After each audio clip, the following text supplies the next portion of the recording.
చిన్నపిల్లగాని కాదు, నువ్వు 10 సంవత్సరాలు మంత్రిగా పనిచేసినావు, ఉమ్మడి రాష్ట్రంలో మంత్రిగా పనిచేసినావు, వయసు మీద పడ్డది, జుట్టు తెల్లబడ్డది, కొంచెం హుందాగా వివరించు. ఇలా ప్రాజెక్టులు పూర్తి చేయడానికి ఖర్చు పెడదామంటే నిధులు లేవు, నీళ్ళు ఆగుతలేవు, అవి కిందికి పోతూనే ఉన్నాయి. ఇగో కింద నీళ్లు ఉన్నాయి కదా, నేను ఎత్తుకపోతాను, ఆయన తయారైండు. సరిగ్గా చూడు, రేపు పొద్దుగాల చంద్రబాబు నాయుడు గారు ఈ మీటింగ్ మినిట్స్ తీసుకొస్తాడు. వాళ్ళు వీళ్ళు కాదు, చంద్రశేఖరరావు గారు చెప్పారు 3000 టీఎంసీలు సముద్రంలోకి పోతున్నాయి, తెలంగాణ వాళ్ళకి ఏ నష్టం ఉందా, సముద్రంలో నేను కొన్ని తీసుకొని బాగుపడతా అంటే మీకేం కష్టం వచ్చింది, మా చంద్రశేఖరరావు మంచోడే కానీ రేవంత్ రెడ్డి ఎందుకు ఇట్లా చెప్తున్నాడని ఆయన తయారవుతాడు. అందుకే మీడియా మిత్రులారా, ఈరోజు స్పష్టంగా రాజకీయాలకు అతీతంగా మనందరం ఒక దగ్గర కూర్చొని చర్చించుకొని ముందుకు వెళ్ళాలి. ఈరోజు కేంద్ర ప్రభుత్వం మీద ఒత్తిడి తీసుకురావాలి. మోడీ గారికి చంద్రబాబు నాయుడు గారు అవసరం ఉంది, చంద్రబాబు నాయుడు గారికి గోదావరి జలాల అవసరం ఉంది. ఇది భగవంతుడికి భక్తుడికి అనుసంధానం, అంబికా దర్బార్ భర్త అన్నట్టుగా ఉన్నది. వాళ్ళిద్దరి మధ్యలో అధికారం నీళ్లు పంపకాలు చేసుకుంటే, అధికారం నీకు నీళ్లు నాకని. అందుకే ఈరోజు అన్ని వ్యవస్థల దగ్గరికి మేము వెళ్తున్నాము. నాకు ఉత్తమ్ కుమార్ రెడ్డి గారికి ఎలాంటి భేషజాలు లేవు, అందరినీ కలుస్తాం, అందరితో మాట్లాడతాం, సమస్యకు పరిష్కారం కనుగొనడానికి చూస్తాం. కాకపోతే లీగల్ ఫైట్ ఎట్లా చేయాలి, పొలిటికల్ ఫైట్ ఎట్లా చేయాలి, టెక్నికల్గా ఎట్లా ఫైట్ చేయాలో ఫైట్ చేస్తాం. చివరిగా చంద్రబాబు నాయుడు గారికి నా సూచన ఒకటే, ఇది మనం గ్యాప్ పెంచుకోవడం, దూరం పెంచుకోవడం ద్వారా పరిష్కారం కాదు. మీరు ఢిల్లీలో మోడీ గారిని ఒత్తిడి తెచ్చి అనుమతి తెచ్చుకోవడం వల్ల ఇవి పూర్తి కావు. కాబట్టి మా తెలంగాణ ప్రాజెక్టులో గోదావరి బేసిన్ మీద 968 టీఎంసీలు, కృష్ణా బేసిన్లో పరివాహక ప్రాంతం ప్రకారం మాకు ఒక 555 టీఎంసీల నీళ్ళు వస్తాయి. దాని బేసిస్ మీద మేము కొన్ని ప్రాజెక్టులు కట్టుకుంటాం. ఈ రెండింటికి మీరు క్లియర్గా అనుమతి ఇవ్వండి. ఆ తర్వాత ఎన్ని సముద్రంలో పోయే నీళ్ళు మీరు ఎన్ని తీసుకుపోయినా మాకు అభ్యంతరం లేదు. 3000 మీరు ఎన్నైనా తీసుకెళ్ళండి. ఓ 1000 టీఎంసీలు దాదాపుగా గోదావరి మీద, ఒక 500 టీఎంసీలు కృష్ణా బేసిన్ మీద మా ప్రాజెక్టులకు మీరు ఎన్ఓసి ఇవ్వండి. ఈ 2 ఎన్ఓసీలు ఇచ్చిన తర్వాత మేము మీ ప్రాజెక్టులకు ఎలాంటి అభ్యంతరం పెట్టము. మా తెలంగాణ ప్రయోజనాలకు భంగం కలుగుతుంది. కేంద్ర ప్రభుత్వం, ఆంధ్రప్రదేశ్ ప్రభుత్వం తెలంగాణ ప్రజల ప్రయోజనాలను ఫనంగా పెట్టి గోదావరి జలాలను రాయలసీమ పెన్నా బేసిన్కి తరలిస్తున్నారు. ఇది మాకు తీరని అన్యాయము అని చెప్పి కోర్టుకు వెళ్ళినప్పుడు మనకి న్యాయం జరుగుతుంది. ఈరోజు అందుకే చంద్రబాబు నాయుడు గారికి నేను సూచన చేస్తున్నా, మీరు పక్క రాష్ట్ర ముఖ్యమంత్రి, కేంద్రంలో మీకు పలుపాడి ఉండొచ్చు, మోడీ గారు మీరు ఏం చెప్తే అది వినొచ్చు. అంత మాత్రాన మీ ప్రాజెక్టులకు అన్ని అనుమతులు వస్తాయని మీరు అనుకుంటే అది భ్రమ. అట్లాంటి వాటికి అవకాశం లేదు. తెలంగాణ రాష్ట్ర ప్రజలకు ప్రయోజనాలు కాపాడుకోవడానికి అవసరమైన ప్రణాళిక, వ్యూహరచన స్పష్టంగా ఉన్నది. మేము ఈరోజు వివిధ రాజ్యాంగబద్ధమైన సంస్థలకు మేము ఫిర్యాదులు చేస్తున్నాము. రాజ్యాంగబద్ధమైన సంస్థలు మా హక్కులను కాపాడడానికి, మా హక్కులను మాకు అందించడానికి ముందుకు వస్తే సరే, లేకపోతే న్యాయస్థానానికి వెళ్తాం. అక్కడ కూడా జరగకపోతే ప్రజల దగ్గర పోతాము. అంతిమ నిర్ణేతలు ప్రజల దగ్గర కూడా వెళ్తాము. ఈరోజు నేను వారికి రెండో సూచన చేస్తున్నా. ఈరోజు 3000 టీఎంసీల మిగులు జలాలు గోదావరిలో ఉన్నాయి అని మీరు నమ్మితే, చంద్రశేఖరరావు చెప్పిండని కాదు, చంద్రబాబు నాయుడు గారు నమ్మినప్పుడు గోదావరి బేసిన్ మీద తెలంగాణకు 968 టీఎంసీల నీటి కేటాయింపులు ఉన్నాయి. 518 టీఎంసీలు ఆంధ్రప్రదేశ్కు ఉంటే 968 టీఎంసీలు తెలంగాణకు అలొకేషన్ ఉన్నది ఉమ్మడి రాష్ట్రంలోనే.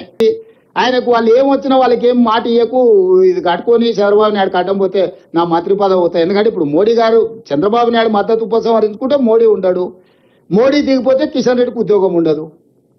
Simple formula. కేటీఆర్ గారు చెప్పుంటారు, అరే నువ్వు పోయి చెప్పిరాపో, లేకపోతే లేదో పరిష్కరించేటట్టు ఉన్నారని. ఇప్పుడు కిషన్ రెడ్డి గారికి ఇక్కడ తెలంగాణ రాష్ట్రానికి రావడానికి పోవడానికి 2 గంటలు ఫ్లైట్లో ఇక్కడికి రావచ్చు, 4 గంటలకు మీటింగ్ అడ్రస్ చేయొచ్చు, మళ్ళీ 6 గంటలకు ఢిల్లీకి వెళ్ళిపోవచ్చు. ఇది చేయలే, పోనీ వాళ్ళు బిజీగా ఉన్నాడు. బిజీగా ఉంటే జలశక్తి మంత్రిని కలవడానికి సమయం ఎట్లా దొరికింది? ఆయన వీడికి మీటింగ్ ఎందుకు ఎగ్గొట్టిడు? నాకు వేరే మీటింగ్లు ఉన్నాయి ఢిల్లీలో, ప్రీఆక్యుపైడ్ బిజినెస్లో ఉన్నా నేను, ఐ కెనాట్ కమ్ అన్నాడు. Okay fine. కేంద్ర మంత్రి నిజంగానే ముందస్తుగా మేము 4 రోజుల ముందు చెప్పినాం, 4 నెలల ముందు చెప్పేది ఉండనేమో తెలియదు. వారు వేరే కార్యక్రమాలలో వారు బిజీగా ఉన్నారంటే అర్థం చేసుకుంటా. మరి ఏ రకంగా జలశక్తి మినిస్టర్ దగ్గరకు పోయిండు, సమయం ఎట్లా తీసిండు? దీన్ని బట్టి ఆయన చిత్తశుద్ధి ఏంది? ఆయన పోయి లోపల సీక్రెట్గా ఏం చెప్పిండు ఎవరు చెప్పాలా? ఏం మాతో పాటు వస్తే ఆయన కిరీటం పోతుందా? ఏం పోతుంది? ఇప్పుడు మేము రేపు పొద్దున్నే వస్తున్నాం కదా, ఒక్క రాత్రే కదా. ఈ ఒక్క రాత్రినే మొత్తం కొంపలని కూలిపోతుండేనా? రేపు పొద్దుగాల మాతో పాటు వచ్చి కూర్చొని బలంగా బలగుద్ది కిషన్ రెడ్డి వాదించుంటే మేమే బయటకు వచ్చి అరే కిషన్ రెడ్డి గారు అద్భుతంగా తెలంగాణ కోసం కొట్లాడిన ఆయన మేమే చెప్తాం కదా. ఎందుకు మాకంటే ఒక రోజు ముందు పోయి సీక్రెట్ గా జలశక్తి మంత్రిని కిషన్ రెడ్డి గారు కలిసిండ్రు? దీని రహస్యం ఏంది? దీన్ని బట్టి ఇప్పుడు హరీష్ ఏమో అబద్ధాలు చెప్తాడు, కిషన్ రెడ్డి ఏమో పరోక్షంగా సహకరిస్తాడు. పార్లమెంట్ ఎన్నికలల్లో వీళ్ళు అవయదానం చేసి వాళ్ళకి 8 సీట్లు ఇచ్చారు. చిన్నపిల్లగాని కాదు, నువ్వు 10 సంవత్సరాలు మంత్రిగా పనిచేసినావు, ఉమ్మడి రాష్ట్రంలో మంత్రిగా పనిచేసినావు, వయసు మీద పడ్డది, జుట్టు తెల్లబడ్డది, కొంచెం హుందాగా వివరించు. ఇలా ప్రాజెక్టులు పూర్తి చేయడానికి ఖర్చు పెడదామంటే నిధులు లేవు, నీళ్లు ఆగుతలేవు, అవి కిందికి పోతూనే ఉన్నాయి. ఇగో కింద నీళ్లు ఉన్నాయి కదా నేను ఎత్తుకపోతాను ఆయన తయారైండు. సరిగ్గా చూడు, రేపు పొద్దుగాల చంద్రబాబు నాయుడు గారు ఈ మీటింగ్ మినిట్స్ తీసుకొస్తాడు. వాళ్ళు వీళ్ళు కాదు, చంద్రశేఖరరావు గారు చెప్పారు 3000 టీఎంసీలు సముద్రంలోకి పోతున్నాయి, తెలంగాణ వాళ్ళకి ఏ నష్టం ఉందా, సముద్రంలో నేను కొన్ని తీసుకొని బాగుపడతా అంటే మీకేం కష్టం వచ్చింది, మా చంద్రశేఖరరావు మంచోడే కానీ రేవంత్ రెడ్డి ఏంది ఇట్లా చెప్తున్నాడని ఆయన తయారవుతాడు. అందుకే మీడియా మిత్రులారా, ఈరోజు స్పష్టంగా రాజకీయాలకు అతీతంగా మనందరం ఒక దగ్గర కూర్చొని చర్చించుకొని ముందుకు వెళ్ళాలి. ఈరోజు కేంద్ర ప్రభుత్వం మీద ఒత్తిడి తీసుకురావాలి. మోడీ గారికి చంద్రబాబు నాయుడు గారు అవసరం ఉంది, చంద్రబాబు నాయుడు గారికి గోదావరి జలాల అవసరం ఉంది. ఇది భగవంతుడికి భక్తుడికి అనుసంధానం, అంబికా దర్బార్ భర్త అన్నట్టుగా ఉన్నది. వాళ్ళిద్దరి మధ్యలో అధికారం నీళ్లు పంపకాలు చేసుకుంటే అధికారం నీకు నీళ్లు నాకని. అందుకే ఈరోజు అన్ని వ్యవస్థల దగ్గరికి మేము వెళ్తున్నాము. నాకు ఉత్తమ్ కుమార్ రెడ్డి గారికి ఎలాంటి భేషజాలు లేవు. అందరినీ కలుస్తాం, అందరితో మాట్లాడతాం, సమస్యకు పరిష్కారం కనుగొనడానికి చూస్తాం. కాకపోతే లీగల్ ఫైట్ ఎట్లా చేయాలి, పొలిటికల్ ఫైట్ ఎట్లా చేయాలి, టెక్నికల్గా ఎట్లా ఫైట్ చేయాలో ఫైట్ చేస్తాం. చివరిగా చంద్రబాబు నాయుడు గారికి నా సూచన ఒకటే, ఇది మనం గ్యాప్ పెంచుకోవడం, దూరం పెంచుకోవడం ద్వారా పరిష్కారం కాదు. మీరు ఢిల్లీలో మోడీ గారిని ఒత్తిడి తెచ్చి అనుమతి తెచ్చుకోవడం వల్ల ఇవి పూర్తి కావు. కాబట్టి మా తెలంగాణ ప్రాజెక్టులో గోదావరి బేసిన్ మీద 968 టీఎంసీలు, కృష్ణా బేసిన్లో పరివాహక ప్రాంతం ప్రకారం మాకు ఒక 555 టీఎంసీల నీళ్ళు వస్తాయి. దాని బేసిస్ మీద మేము కొన్ని ప్రాజెక్టులు కట్టుకుంటాం. ఈ రెండింటికి మీరు క్లియర్గా అనుమతి ఇవ్వండి. ఆ తర్వాత ఎన్ని సముద్రంలో పోయే నీళ్ళు మీరు ఎన్ని తీసుకపోయినా మాకు అభ్యంతరం లేదు. 3000 మీరు ఎన్నైనా తీసుకెళ్ళండి. ఓ 1000 టీఎంసీలు దాదాపుగా గోదావరి మీద, ఒక 500 టీఎంసీలు కృష్ణా బేసిన్ మీద మా ప్రాజెక్టులకు మీరు ఎన్ఓసి ఇవ్వండి. ఈ 2 ఎన్ఓసీలు ఇచ్చిన తర్వాత మేము మీ ప్రాజెక్టులకు ఎలాంటి అభ్యంతరం పెట్టము. మా తెలంగాణ ప్రయోజనాలకు భంగం కలుగుతుంది.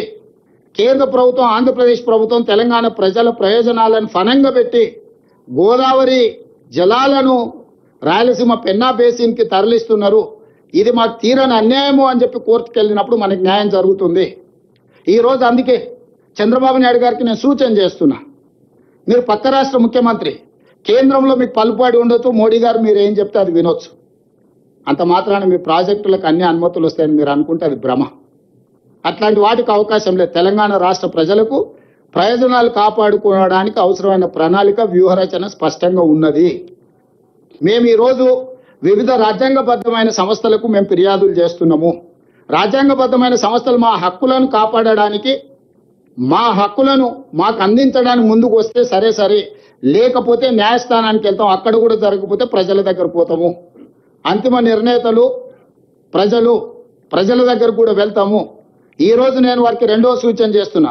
ఈ రోజు 3000 టీఎంసీల మిగులు జలాలు గోదావరిలో ఉన్నాయి అని మీరు నమ్మితే, చంద్రశేఖరరావు చెప్పిండని కాదు, చంద్రబాబు నాయుడు గారు నమ్మినప్పుడు గోదావరి బేసిన్ మీద తెలంగాణకు 968 టీఎంసీల నీటి కేటాయింపులు ఉన్నాయి.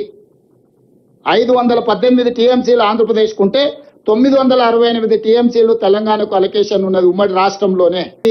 ఆయనకు వాళ్ళు ఏమొచ్చినా వాళ్ళకి ఏం మాట ఇయ్యకు, ఇది కట్టుకొని చంద్రబాబు నాయుడు అడ్డం పోతే నా మంత్రి పదవి అవుతాయి. ఎందుకంటే ఇప్పుడు మోడీ గారు చంద్రబాబు నాయుడు మద్దతు ఉపసంహరించుకుంటే మోడీ ఉండడు, మోడీ దిగిపోతే కిషన్ రెడ్డికి ఉద్యోగం ఉండదు.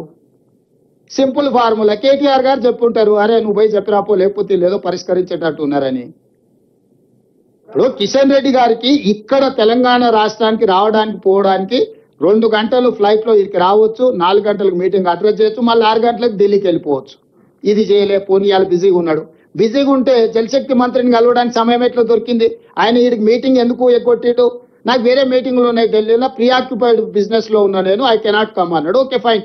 కేంద్ర మంత్రి నిజంగానే ముందస్తుగా మేము 4 రోజుల ముందు చెప్పినాం, 4 నెలల ముందు చెప్పేది ఉండనేమో తెలియదు.